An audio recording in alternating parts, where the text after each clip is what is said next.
Hey Gem, welcome to your quantum reading. This is for Gemini, Sun, Moon, Rising. Welcome to my cross watchers. Cross watcher, you could be dealing with a Gemini. The message could be for you. Feel free to take it however it resonates with you and your situation. Keep in mind, these are general and timeless readings. Everything that you need to access is down below in my description box, my website link, Instagram handle, all that good stuff. And thank you guys so much for liking, subscribing. Thank you for all the ways you've been here and supported the channel. Let's go ahead and dive in. Super weird. That came out in Leo's. Was it Leo? Yeah. Okay. We have right here, we have Death and Thanatos, which is like, to me, I kind of interpret that as representing like a social networking group, or it can even represent family, whatever it's talking about. It's like a web. Everyone's kind of interconnected, which means it's kind of like a power dynamic, or you could call it almost like a fuel matrix. Okay, and it's like there's a lot of particular people involved here. I feel like these are all the energies. We have the one in the reverse. We have the gem in the upright. Oh, isn't that funny? I call you Gem. Okay, you could have, maybe you have been through a transformation, or there is someone in the environment that has gone through some kind of transformation. Okay, very interesting.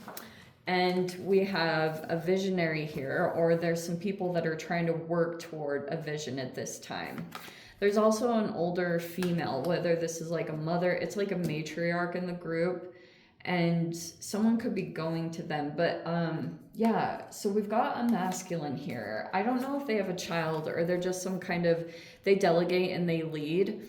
They're either not, like, I wonder if this, I don't know why this matters. This person is either like involved in a religion, or they used to be, or they like don't pray anymore. I don't know. Something interesting about their connection to their belief system, or their, if they were like raised in a religion or something like that, there could be an influence of that in here for some particular reason. Okay, but there's all these people. Okay, there's all these people involved here, and there's this masculine leader, and there's this person that's been through a transformation. They get a lot of attention. They just like, they're kind of multifaceted, or they just have, they're kind of like interesting to look at. Like, a lot of people give them attention and stuff like that. But there's this masculine here that wants to be involved in a vision. They want to be connected to maybe even someone specific, because they have this vision here of some stuff they want to accomplish. And so take whichever position you could fit into here. I don't know if you're the one that used to be religious and you're not anymore, or oh my gosh, a multitude of things. But there's a person in here that's thinking something isn't for them, whether that's a person or something that they're involved in. There's someone here that like broke free from someone or something because they just knew it wasn't a fit for them, type of a scenario. Yeah, because there's a disillusioned energy here.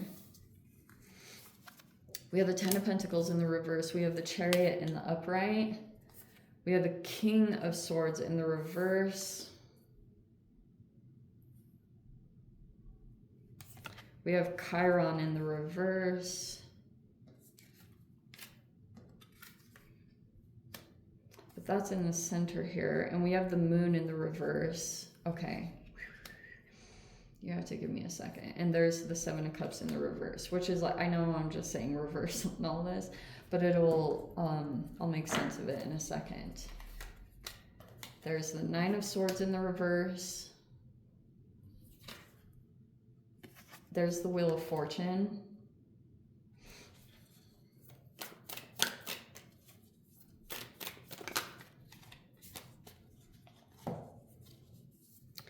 There is the Knight of Wands. You could be really passionate about something, but this is technically your sign.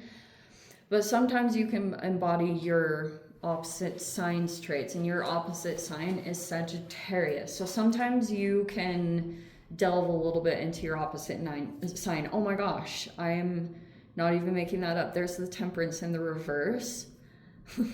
That is the Sagittarian energy. And wow, okay, I'm totally gonna touch on that because it's interesting that I said that at all. There's the Five of Cups in the upright, which can be regrets, mistakes. There's the Three of Pentacles in the upright. There's the Six of Wands in the upright. And there's the Leo energy, the Strength card in the reverse. Okay, try to separate those out so I can remember all of them. I'll just remember that's the Three of Pentacles. All right. Through the past whatever time, maybe this even involved a little bit of Mercury retrograde, but there's been communications. I feel like maybe this is your energy because you are an air sign, and there could be a lot of travels, or you're intentional about moving forward at this time. There could have been some kind of a loss. Maybe it was money, or the potential is sitting here in this environment to make a lot of money, but it hasn't happened. And it's basically because maybe it even looks like someone lost some kind of stability or money, but there was a disillusionment that was taking place. Okay. What that is, I mean, there are all these reversals. Your sign is in reverse. We have a Piscean energy that is also in reverse, and then we have the Strength card, which is Leo energy, also in reverse, and this Temperance energy, okay? So this is gonna test you quite a bit, and it could be looking at your focus and your attention, and you could be learning that, because coming into King of Swords, which can talk about your ability to articulate and communicate yourself in a really mature way, it's like something might really activate you, or you become dysregulated in some particular way. But it's like right now, especially when it comes to being involved and connected to a lot of different people, you just may be observing things, like you're analyzing, just like a Gemini, because you're mercurial ruled. So you might be very analytical about what you're observing. But the interesting thing is, with this being in reverse, it might be that you are still gaining more clarity or knowledge about your situation. Like, knowledge is power. And it could be that if you were to delve into some type of topic, like maybe along the lines of, you know, personality types, archetypes, even psychology, if you will, which I'm not going to do. But if you were to really dive deep into that type of education, reading books, articles, whatever you can get your hands on, that's probably where that would turn around. Because basically what you have to go off right now is what you know from what you read. And typically, most Geminis, I still don't really know. In fact, I had someone, I wish I remember their name, but someone on my channel at one time commented, because there's this whole thing between Geminis or Aquarians being deemed as the most intelligent. I don't really know, but you're still highly intelligent. You may be a little bit more cerebral, or you're interested in more intellectual pursuits, or when you meet a person, you may be more attracted to them mentally than other things. If someone can really stimulate your mind and your brain, then that's something that you might want to delve a little bit more into.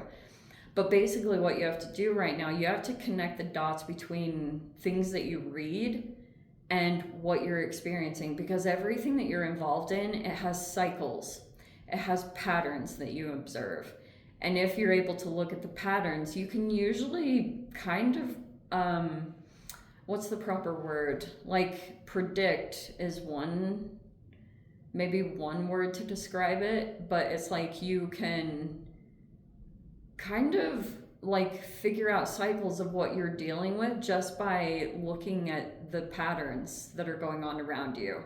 And it feels like what's going on, because of Pluto retrograde, there's been a power dynamic, and it's pretty much activating old wounds.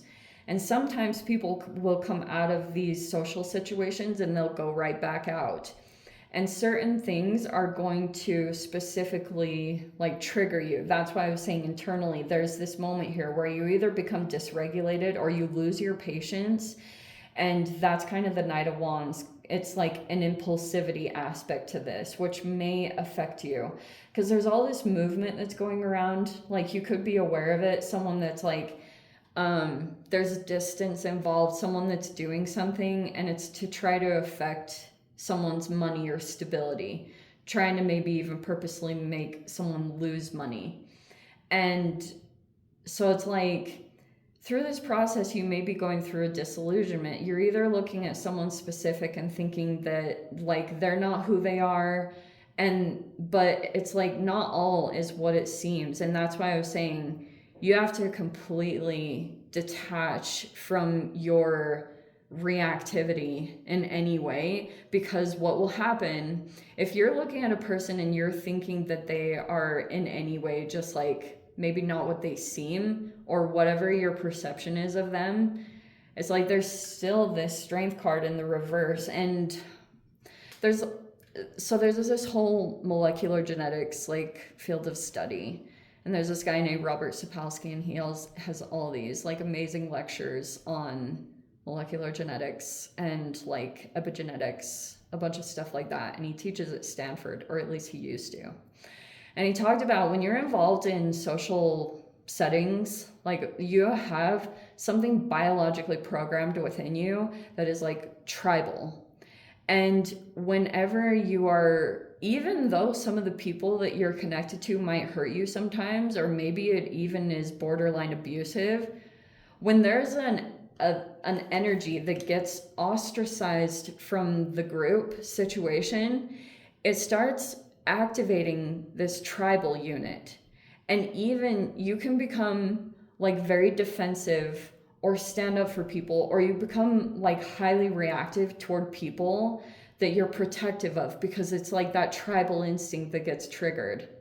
And so when that happens, it activates this old wounding. But the question that I have is like, if at one time, you can always fit in a role for a certain amount of time, and then when particular personality types come into a group dynamic, the group dynamic can shift.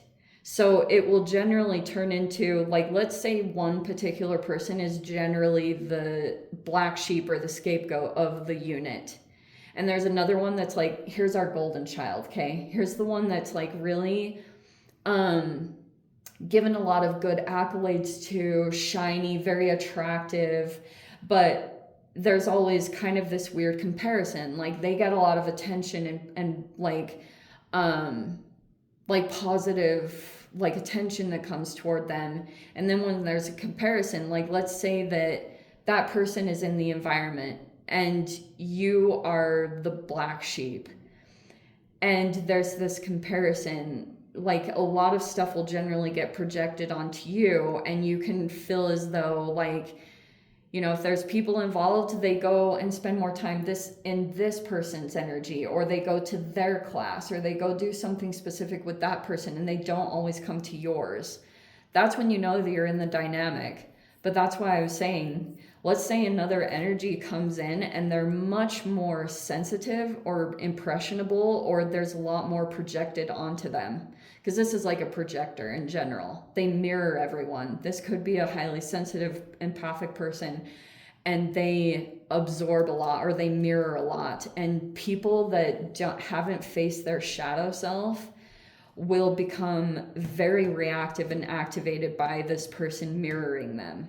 They will always react to it. So that's why the scapegoat can shift. You can move out of it, and you can become the golden child for, if someone else comes into the mix. Like that's how it always shifts around.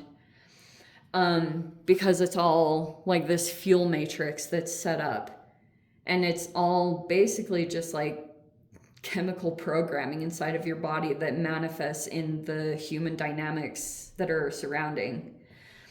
So that's why you have to be very intentional and conscious about the things you observe, the accuracy of your your analyzations, you know, making sure that you better be right on about your perceptions before you take action, because there will be these regrets and mistakes.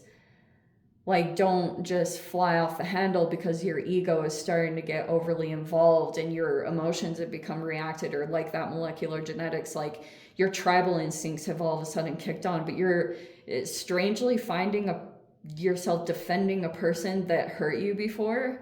Like, it doesn't make any sense. So anyway, that's why I'm saying, like, you have to be very higher level conscious moving through a lot of this stuff, because the repercussions, like, it's just you know, it becomes higher. The consequences are a little bit higher than previously, but there's a cycle shift. And it's generally, the cycle shifts only come from not repeating patterns. But if you're receiving of something of benefit, if you've received something really good and you don't want to get rid of something because you're like, it's like a dopamine high, like you're still kind of chasing that carrot when you actually get a reward or you get some kind of like victory. But if something toxic is happening to you continuously, like, you're only ever going to break the cycle when you remove yourself completely. That's the only time that patterns and cycles change, is when you become ultra conscious to the current patterns and you remove yourself and you consciously stop repeating it. Like, that's the only time Wheel of Fortunes comes in, when you break patterns. It's freaking crazy. Anyway, let me dive into the extended. I'll see whatever else wants to come out. If you guys want to join me over there, feel free. Go down below, click on the Vimeo link, see you over there. But Gem, if this is where we leave things, sending you so much love, wishing you all the very best. See you in the next reading. Take care.